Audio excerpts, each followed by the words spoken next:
एक बार की बात है, महात्मा बुद्ध के शिष्य आनंद कहीं जा रहे थे। रास्ते में उन्होंने देखा कि एक अधेड़ व्यक्ति एक चट्टान पर बैठा रो रहा है। वे उसके पास गए और बोले, क्या बात है वत्स, तुम कौन हो और क्यों रो रहे हो? आनंद की बात सुनकर उस व्यक्ति की सिसकियां थम गईं। वह अपने आंसू पोंछता हुआ बोला, मैं पास के गांव का रहने वाला एक बदनसीब व्यापारी हूँ। मैं जो भी काम करता हूँ वह बिगड़ जाता है। व्यापार के चक्कर में मैंने अपनी पत्नी के गहने गंवा दिए, मैंने अपने परिवार को भी खो दिया, यहाँ तक कि मेरा घर भी गिरवी पड़ा है। मुझे तो लगता है कि मैं किसी काम का नहीं हूँ। मेरी किस्मत ही खराब है। उसकी बात सुनकर आनंद बोले, तुमसे किसने कहा वत्स कि तुम्हारी किस्मत खराब है? जरा मैं किस्मत में क्या खराबी है जानो कि तुम्हारी। वह व्यक्ति बोला, पहले मैं खेती करता था, पर हर साल उसमें घाटा होता था। कभी सूखा पड़ जाता तो कभी ज्यादा बारिश के कारण फसल बर्बाद हो जाती। इससे परेशान होकर मैंने व्यापार करने का निश्चय किया। मैंने पत्नी के गहने बेचकर अपना व्यापार शुरू किया, लेकिन मेरा व्यापार नहीं चला। शुरू में परिवार वालों ने मेरा साथ दिया, लेकिन जैसे जैसे मुझे नुकसान होने लगा, मेरे परिवार वाले भी मुझसे दूर हो गए। मैं यह सब उनके लिए ही कर रहा था, लेकिन अब वे लोग मुझे देखकर नजरें फेर लेते हैं और मुझे ही मेरे परिवार की दुर्दशा का जिम्मेदार ठहराते हैं। उस व्यक्ति ने एक लंबी सी सांस ली और फिर बोला, मेरा एक मित्र है, उसने भी मेरे साथ अपना व्यापार शुरू किया था। उसका व्यापार अच्छा चल रहा है। वह जब भी मेरे घर आता है तो अपनी सफलता की कहानियां सुनाता है। उसकी बातें सुनकर मेरे घर वाले भी कहते हैं कि उसे देख और कुछ सीख। हमें तो लगता है कि तेरे वश का कुछ भी नहीं है। उन लोगों की बातें सुन सुनकर अब तो मुझे भी लगने लगा है कि शायद मेरे वश का कुछ भी नहीं है। अब तो मुझे अपना जीवन ही व्यर्थ लगने लगा है। मेरे मन में ख्याल आता है कि अपना जीवन समाप्त कर लूं। मैं यहाँ आया भी इसी इरादे से था, लेकिन हिम्मत नहीं कर पाया। इसीलिए यहाँ एकांत में बैठा विलाप कर रहा था। आनंद बोले, ओह तो ये बात है। वैसे क्या तुम इसके अलावा कुछ और भी कहना चाहते हो? उनकी बात सुनकर वह व्यक्ति बोला, एक ओर मेरा हर काम खराब हो जाता है, दूसरी ओर मेरा मित्र है जो हर समय मुझे नीचा दिखाने का प्रयत्न करता रहता है। मुझे समझ में ही नहीं आता है कि मैं क्या करूं। आनंद बोले, क्या तुम अपने मित्र की बातें सुनकर दुखी हो जाते हो?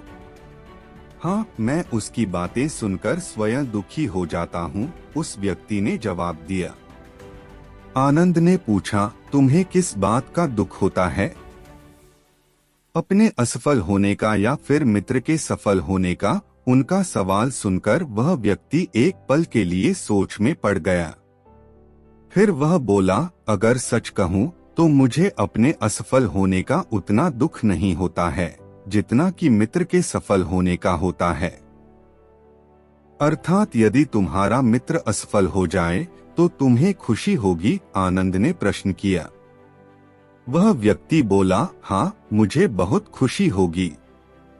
इसका मतलब है कि तुम्हारी खुशी तुम्हारे मित्र पर निर्भर है। आनंद बोले, अगर वह चाहे तो तुम्हें खुश कर सकता है, और अगर वह चाहे तो तुम्हें दुखी कर सकता है। तुम स्वयं से न तो खुश हो सकते हो और न ही दुखी हो सकते हो। अर्थात तुम अपने मित्र के गुलाम हो गए हो। इसलिए इस तुम्हारा कुछ नहीं हो सकता। ऐसा न कहें महत्मन। उस व्यक्ति ने हाथ जोड़ दिए आपकी बातें सुनकर मुझे कुछ आशा बंध रही है। आनंद बोले, जब हम किसी से आशा बांध लेते हैं तो उस पर निर्भर हो जाते हैं। ऐसे में हमारी खुशी और दुख भी उस पर निर्भर करने लगता है। इससे बेहतर है कि तुम अपने आप से आशा बांधो। जब तुम ऐसा करोगे, साथ ही पूरे जतन से काम करोगे, तो तुम्हें सफलता अवश्य प्राप्त होगी। कहते हुए आनंद ने एक पल के लिए उस व्यक्ति की ओर देखा, फिर अपनी बात आगे बढ़ाई। तुम्हें लगता है कि तुम्हारा मित्र तुम्हें दुखी करने आता है, पर अगर विचार करो तो वह बातें तो सच्ची ही कहता है। वह अपने संघर्ष और अनुभव की बातें बताता है। तुम उन बातों से बहुत कुछ सीख सकते हो। तुम्हें इसके लिए उसका धन्यवाद करना चाहिए कि तुम्हें घर बैठे कुछ अनुभव मिल रहे हैं। तुम उन अनुभवों का लाभ उठाओ, नई शुरुआत करो, कर्म करते जाओ, हार मत मानो, एक दिन तुम्हें सफलता अवश्य मिलेगी। आज तुम जिसे अपना बुरा वक्त या बुरी किस्मत कह रहे हो, एक दिन यह बदल जाएगी। इसी के साथ तुम्हारे विचार भी बदल जाएंगे। और देखना, जब तुम्हारा अच्छा वक्त शुरू होगा, तब तुम्हारा मित्र भी तुम्हें अपनी सफलताओं की कहानियां नहीं सुनाएगा, तब वह अपनी असफलताओं की बातें बताएगा, ताकि तुम उसकी बातें सुनकर भ्रमित हो जाओ, तुम्हारा आत्मविश्वास हिल जाए और तुम गलत निर्णय ले सको। लेकिन उस समय भी तुम्हें अपनी बुद्धि का प्रयोग करना होगा। तुम्हारा मित्र जैसे आज तुम्हें दुखी करने तुम्हें दुख आता है, उसी तरह उस समय भी वह तुम्हें दुखी करने आएगा। क्योंकि जिस तरह उसे दुखी देखकर तुम्हें मजा आता है, उसी तरह उसे भी तुम्हें दुखी देखने में उतना ही मजा आता है। वह व्यक्ति बोला, आपने सही कहा, लेकिन मेरा सबसे बड़ा दुख यह है कि मेरे परिवार के लोग भी इसमें शामिल हैं। वास्तव में मैं तो अपने परिवार के लिए अच्छा करना चाहता था, लेकिन वे लोग भी मेरी बात नहीं समझते हैं। वे भी मुझे गलत कहते हैं और अब तो वे मेरे साथ भी नहीं हैं। आनंद बोले, मैं सब समझ गया। तुम सांत्वना चाहते हो। वास्तव में इस दुनिया में सभी लोग सांत्वना ही चाहते हैं।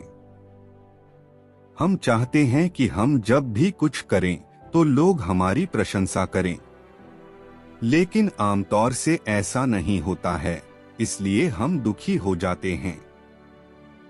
हमें लगता है कि हमारे मित्र, परिवार वाले सब मतलबी हैं, लेकिन तुम अगर किसी को अपना परिवार मानते हो और उसके लिए कुछ करना भी चाहते हो, तो तुम्हें ऐसा क्यों लगता है कि तुम दूसरों के लिए कुछ कर रहे हो? वास्तव में तुम अपनी खुशी के लिए कर रहे हो। इसलिए परिवार के लिए कुछ करना वास्तव में अपने लिए ही करना होता है। लेकिन अगर ऐसा करते समय तुम्हें लगता है कि तुम दूसरों के लिए कर रहे हो, तो तुम दुखी रहोगे। और अगर तुम्हें लगता है कि तुम अपने लिए कर रहे हो, तो तुम खुश रहोगे। क्योंकि जब तुम अपने लिए कुछ अच्छा करते हो या करना चाहते हो, तब तुम्हें सांत्वना की जरूरत नहीं पड़ती है। आनंद की बातें सुनकर उस व्यक्ति के चेहरे के भाव बदल गए। वह बोला, आप सही कह रहे हैं, मैं समझ गया हूँ। अब तक मेरी किस्मत खराब इसलिए थी क्योंकि वह दूसरों के हाथ में थी। अब मैं अपनी किस्मत को अपने हाथ में रखूंगा। मैं फिर से प्रयत्न करूंगा, पूरे मन से काम करूंगा और जब तक सफलता नहीं मिल जाती, चैन से नहीं बैठूंगा। उस व्यक्ति की बात सुनकर आनंद मुस्कुराए और उसे एक छोटी सी डिबिया देते हुए बोले, इस डिबिया को हमेशा अपने पास रखना। इसमें एक ऐसा राज है जो तुम्हें बड़े से बड़े दुख से भी बाहर निकाल लेगा। लेकिन इसे तभी खोलना जब तुम्हारे जीवन में कोई रास्ता न सुझाई दे और तुम्हें लगे कि सब व्यर्थ है। यह दुनिया व्यर्थ है और यहाँ रहना भी व्यर्थ है। उस व्यक्ति ने आनंद को धन्यवाद दिया और डिबिया को लेकर चला गया। उसने नए उत्साह के साथ फिर से अपना व्यापार आरंभ किया। उसका व्यापार चल निकला। अपनी मेहनत और लगन के बल पर वह एक बड़ा व्यापारी बन गया। परिवार वाले भी उसके साथ आ गए और उसका जीवन हंसी खुशी बीतने लगा। अब वह भूतकाल का रोना छोड़ चुका था। वह भविष्यकाल की भी चिंता नहीं करता था, बस अपने वर्तमान को संवारने में लगा रहता था। और जो कुछ भी वह करता था वह अपने लिए करता था, अपनों के लिए करता था। इसलिए वह प्रसन्न था। उसके जीवन में अब कोई दुख नहीं था। लेकिन वक्त हमेशा एक जैसा नहीं रहता है, वह बदलता रहता है। उसके जीवन में भी बदलाव आया। एक दिन उसके राज्य पर पड़ोसी राजा ने चढ़ाई कर दी। उसने इस राज्य पर अपना कब्जा कर लिया। उसके सैनिकों ने चारों ओर लूटमार मचा दी। उन्होंने व्यापारी का सारा धन लूट लिया। उसके घर में आग लगा दी। जान बचाने के लिए उसे अपने परिवार के साथ वहां से भागना पड़ा। वह व्यक्ति अपने परिवार के साथ कई दिनों तक इधर उधर भटकता रहा। वह दाने दाने को मोहताज हो गया। उसका बच्चा बीमार हो गया। इलाज के अभाव में वह तड़पने लगा। यह देखकर उसका हृदय चीत्कार कर उठा। वह कैसे अपने बच्चे का इलाज कराए? उसके पास तो खाने के लिए भी पैसे नहीं थे। ऐसे में उसे एक बार फिर निराशा ने घेर लिया। उसे लगने लगा कि उसका जीवन व्यर्थ है। सारी दुनिया व्यर्थ है। किसी भी बात का कोई मतलब नहीं है। भले ही आप जीवन में कितना भी कुछ कर लो, कितनी भी सफलता हासिल कर लो, पर अंततः यह जीवन समाप्त ही होता है। तो फिर ऐसे में जीवित रहने का क्या फायदा? इससे तो अच्छा है कि वह अपना जीवन समाप्त कर ले। लेकिन तभी उसके दिमाग में आनंद की दी हुई डिबिया कौंध उठी। उसने उत्सुकता के साथ उसे खोला। डिबिया के भीतर एक पर्ची रखी हुई थी। पर्ची पर कुछ लिखा हुआ था। उसे पढ़कर उसकी आंखों के आगे छाया निराशा का अंधेरा छंट गया और वह मुस्करा पड़ा। पर्ची पर लिखा हुआ था, यह समय भी बीत जाएगा। उसने डिबिया को अपनी मुट्ठी में भींच लिया और एक नई शुरुआत के लिए उठ खड़ा हुआ। दोस्तों, अगर आप भी ऐसी ही परिस्थिति से गुजर रहे हैं तो निराश न हो। अपने अतीत पर शोक मत करें, न ही भविष्य की चिंता करें। अपने वर्तमान को जिएं और उसे बेहतर बनाने के लिए सच्चे मन से प्रयत्न करें। यकीन जानें, जल्दी ही आपकी किस्मत भी बदलने वाली है। दोस्तों, हमें उम्मीद है कि आपको ये बुद्ध कहानी जब किस्मत खराब हो पसंद आई होगी। अगर आपको ये कहानी पसंद आए तो अपने दोस्तों के साथ शेयर जरूर करें। धन्यवाद।